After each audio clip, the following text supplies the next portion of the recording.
ఈరోజు దాదాపు 50 లక్షల రూపాయలతోటి ఈరోజు రోడ్లు సైడ్ కాలువల నిర్మాణం కొరకు శంకుస్థాపన చేసుకోబోతున్నాం.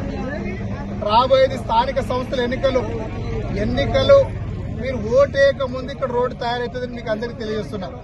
ఎందుకంటే ఇక్కడ ఉన్నటువంటి ఎవరైతే కాంట్రాక్టర్ ఉన్నాడో కాంట్రాక్టర్లకు చెప్పించి ఈ రోడ్డు ఇదే కాదు, ఈ రోజు శంకుస్థాపన చేసిన ప్రతి ఒక్క రోడ్డును మీరు ఓటేయక ముందు ఇక్కడ స్టార్ట్ చేస్తారని నేను తెలియజేస్తున్నాను. ముఖ్యంగా గత 10 సంవత్సరాలుగా వాళ్ళ కౌన్సిలర్లకు ఓట్లేసి గెలిపించింది కానీ ఇప్పటివరకు ఒక అభివృద్ధి జరగలేదు. అందుకే నేను చెప్తా ఉన్నా, ఈసారి మీరు నన్ను గెలిపించారు, నా మీద నమ్మకంతో 50,000 మెజార్టీ ఇచ్చారు కాబట్టి అదే పద్ధతిలో నేను మీకు పనిచేస్తాను, ఈ రోడ్డు కూడా వేయించి చూపిస్తానని చెప్పి మీకు తెలియజేస్తూ సెలవు తీసుకుంటాను.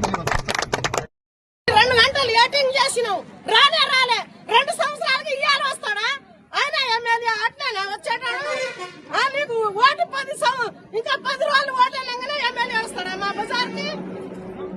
గెలిచి 30 సంవత్సరాల నుంచి గెలిపించి ఏ కౌన్సిలర్ చేయాలి, ఏ ఎమ్మెల్యే చేయాలి? మాకు ఈ బతుకు మాది, ఈ బురద బతుకు ఎందుకు వస్తారయ్యా మాకు బదనాం చేయడానికి?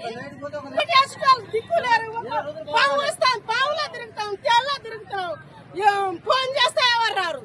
ఇదేనా మా పరిస్థితి?